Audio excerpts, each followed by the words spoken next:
Good morning dear students. बेटा आज हम करेंगे अपनी ड्यूई की वर्कशीट 15। और जैसा कि आपको पता है बेटा, हम अपना चैप्टर पढ़ रहे हैं एसिड बेस एंड सॉल्ट्स, मतलब अम्ल क्षार और लवण। और बेटा उसी के कंटिन्यूशन में आज हम पढ़ेंगे नेचुरल इंडिकेटर अराउंड अस, जिसको हम हिंदी में बोलेंगे हमारे आसपास के प्राकृतिक सूचक। तो देखिए बेटा, इंडिकेटर्स क्या होते हैं जिनको हम हिंदी में सूचक कहते हैं। ठीक है। Special type of substance which are used to test whether a substance is acidic और बेसिक। कुछ पदार्थ अम्लीय अथवा क्षारीय, इसका परीक्षण करने के लिए विशेष पदार्थों का उपयोग किया जाता है। ठीक है, मतलब वो विशेष पदार्थ जिनका उपयोग अम्ल तथा क्षार में अंतर प्राप्त करने के लिए किया जाता है, उन पदार्थों को क्या कहते हैं? सूचक। ठीक है। But how these do so, ये कैसे काम करते हैं बेटा? By changing their colour in the solution containing an acidic और बेसिक सब्सटेंस। बेटा वो उनके कलर में चेंज कर देते हैं, मतलब एक अम्लीय और क्षारीय पदार्थ युक्त घोल में घोल के रंग में क्या हो जाता है? परिवर्तन द्वारा हम पता लगा सकते हैं कि यह एसिडिक है या बेसिक है। ठीक है। तो देखिए बेटा, नेचुरल इंडिकेटर्स क्या होते हैं? नेचुरल इंडिकेटर्स बेटा वो इंडिकेटर्स होते हैं जो नेचुरल सब्सटेंसेस से मिलते हैं। Means naturally occurring substances which are used as an indicator are called natural indicators. For example turmeric, litmus and China rose petals. Okay. तो बेटा जो नेचुरल इंडिकेटर मीन्स प्राकृतिक सूचक। प्राकृतिक सूचक क्या होते हैं बेटा? प्राकृतिक रूप से पाए जाने वाले सूचक जिनका उपयोग हम यह पता लगाने के लिए करते हैं कि दिया गया पदार्थ एसिडिक है या बेसिक है, मतलब अम्लीय है या क्षारीय प्रकृति का है। ठीक है। तो यह प्रकृति से प्राप्त होते हैं। तो प्राकृतिक रूप से पाए जाने वाले पदार्थ जो सूचक के रूप में उपयोग किए जाते हैं, उनको प्राकृतिक सूचक कहते हैं। ठीक है। जैसे आपकी हल्दी, लिटमस, गुलहड़ का जो फूल होता है बेटा, उसकी पंखुड़ियाँ। ठीक है। देखिए बच्चे, लिटमस जो होता है वो एक नेचुरल डाई है। ठीक है। लिटमस क्या है? आपका natural die. It is the most commonly used natural indicator. It is extracted from lichen. बेटा ये आपका लाइकेन का पिक है। इसको हिंदी में भी बच्चे हम लाइकेन्स ही कहते हैं। ठीक है। It has purple colour in distilled water. It is available in the form of solution as well as strips of the paper, and these strips are known as litmus paper. ठीक है। and litmus paper is of two type, red litmus paper and blue litmus paper. देखिए बेटा, litmus paper जो कि एक प्राकृतिक रंजक है, ठीक है, यह सबसे अधिक इस्तेमाल किया जाने वाला प्राकृतिक सूचक है। इससे लाइकेन से निकाला जाता है और आसुत जल, जिसको हम डिस्टिल वाटर भी कहते हैं, आसुत जल में इसका रंग क्या होता है? बैंगनी, पर्पल कलर का बेटा। और यह विलयन के रूप में अथवा कागज़ की पट्टियों के रूप में, दोनों रूप में उपलब्ध होता है। और इन पट्टियों को क्या कहते हैं? लिटमस पत्र कहते हैं। लिटमस पत्र दो प्रकार का होता है बेटा, लिटमस, लाल लिटमस और नीला लिटमस। ठीक है। तो देखिए बेटे, when blue litmus is added to acidic solution it turn red. बेटा जब हम नीले लिटमस को अम्लीय विलयन में डालते हैं तो वह लाल रंग का हो जाता है, लेकिन क्षारीय विलयन में डालेंगे तो कोई चेंज नहीं आएगा। ठीक है। ऐसे ही बेटा, when red litmus is added to basic solution it turn blue. ठीक है। जब लाल लिटमस को क्षार में डालते हैं तो वह कौन से रंग का हो जाता है? नीले रंग का। लेकिन अगर उसको हम अम्लीय विलयन में डालेंगे तो उसके रंग में परिवर्तन नहीं आएगा। तो बेटे इस तरीके से हम डिस्टिंग्विश कर पाते हैं कि यह अम्लीय है या क्षारीय है। ठीक है। नेक्स्ट देखिए बेटा, हल्दी। It changes its color from yellow to red in the basic solution but remains yellow in the acidic solution. हल्दी भी बेटा, हल्दी हमेशा क्षारीय विलयन के साथ में देती है, रंग देती है। जैसे देखिए, यह क्षारीय विलयन में पीले रंग, हल्दी का रंग पीला होता है ना बेटा, पीले रंग से लाल रंग में परिवर्तित हो जाता है, लेकिन अम्लीय में इसका रंग पीला ही रहता है। मतलब मैं छोटा सा एग्जांपल देती हूँ बेटा आपको, ये आप अपने घर पे भी चेक कर सकते हैं।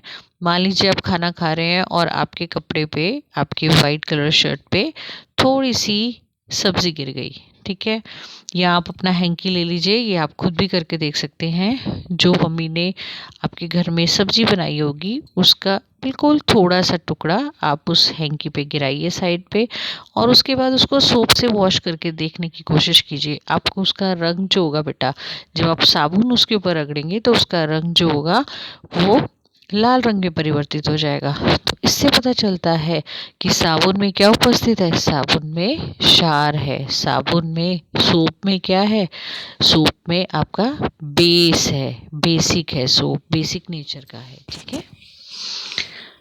तो ऐसे बेटा चाइना रोज़, जो आपका गुलहड़ का फूल होता है बेटा, चाइना रोज़ की जो पेटल्स होती है, पंखुड़ियाँ होती हैं, वो एक तरीके से इंडिकेटर का काम करती हैं। The China rose indicator turn acidic solution to dark pink, जिसको मेजेंटा कहते हैं, and basic solution to green, और बेसिक सॉल्यूशन को वो किस में कन्वर्ट कर देता है, ग्रीन में। तो गुलहड़ के जो फूल होते हैं बेटा, वह अम्लीय विलयन को जो है गहरे गुलाबी रंग, जिसको मजेंटा कलर कहते हैं, ठीक है। देखिए बेटा, आपको वर्कशीट में भी मजेंटा कलर में ही उसको दिखाया गया है, और क्षारीय विलयन जिसको हम हरा रंग कहते हैं उसमें बदल देता है, ठीक है। वर्कशीट में सबसे अच्छी बात ये बताई गई है बेटा, जो जिस कलर में चेंज होता है उसको उन्होंने उसी कलर से लिखा है। ये पॉइंट ज़रूर नोट करिएगा ताकि आपको याद रहे, ठीक है। तो उसके बाद देखिए बेटा, एक आपको छोटा सा टॉपिक दिया है, एसिड रेन। एसिड रेन क्या होता है बेटा, क्योंकि आपको पता है एसिड जो होते हैं, एसिड मतलब अम्लीय वर्षा, जो अम्ल होते हैं वो हमारे लिए नुकसानदायक भी होते हैं। तो the rain become acidic because carbon dioxide, sulphur dioxide and nitrogen dioxide which are released into the air pollution dissolve in the raindrop to form carbonic acid, sulfuric acid and nitric acid respectively। बेटा जो अम्ल वर्षा होती है, इसे अम्ल वर्षा इसलिए कहा जाता है, अम्लीय वर्षा इसलिए कहा जाता है क्योंकि carbon dioxide, sulphur dioxide, nitrogen dioxide जैसे प्रदूषक गैस से, जो प्रदूषक गैसें होती हैं, ये वायु में वायु प्रदूषण तो करती हैं, तो वायु में मुक्त रूप में पाई जाती हैं ये। तो वर्षा के जल में घुलकर यह कौन कौन सा एसिड बना देती हैं, carbonic acid, sulphuric acid and nitric acid, जिनको इन्होंने आप क्या नाम दिया, कार्बोनिक अम्ल, सल्फ्यूरिक अम्ल और नाइट्रिक अम्ल। और यही क्या करते हैं, यही अम्ल वर्षा का कारण होते हैं। तो जो अम्ल वर्षा होती है बेटा, यह भवनों को, ऐतिहासिक इमारतों को, पौधों को, जंतुओं को बहुत ज़्यादा क्षति पहुंचाती है। Acid rain can cause damage to the buildings, historical monuments, plants and animals, ठीक है। मतलब acid rain is very very harmful to all these animals, plants, buildings, etc. सो बेटा ये थी आज की आपकी worksheet. Let's do practice exercise. चलिए अभ्यास के प्रश्न कर लेते हैं। पहला क्वेश्चन है बेटा, व्हाट आर नेचुरल इंडिकेटर्स। तो आप ये डेफिनेशन लिख देंगे, the natural occurring substances which is used as an indicator called natural indicator, और आप इनके एग्जाम्पल भी दे देंगे। This is the answer of your first question. Hindi medium में देखिए बेटा, ये आपको दिया गया है प्राकृतिक सूचक। तो बच्चे प्राकृतिक सूचक आपको सबसे ऊपर, जहाँ पे आपको फ्लावर का और हल्दी का, फूल का और लाइकेन का चित्र दिया गया है, इसके ऊपर ही इसकी डेफिनेशन है बेटा, ये आपको लिखनी है और उसके एग्जाम्पल लिखने हैं। सेकंड क्वेश्चन देखिए, China rose indicator turn basic solution to. बेटा चाइना रोज जो है वो बेसिक सॉल्यूशन को किस में बदल देता है, ग्रीन कलर में। मतलब कौन से कलर में, हरे रंग में बदल देता है, ठीक है। सेकंड का, जिसको आप ये कहेंगे गुलहड़ के पुष्प का सूचक क्षारीय विलयनों को हरे रंग में, हरा रंग का कर देता है, ठीक है।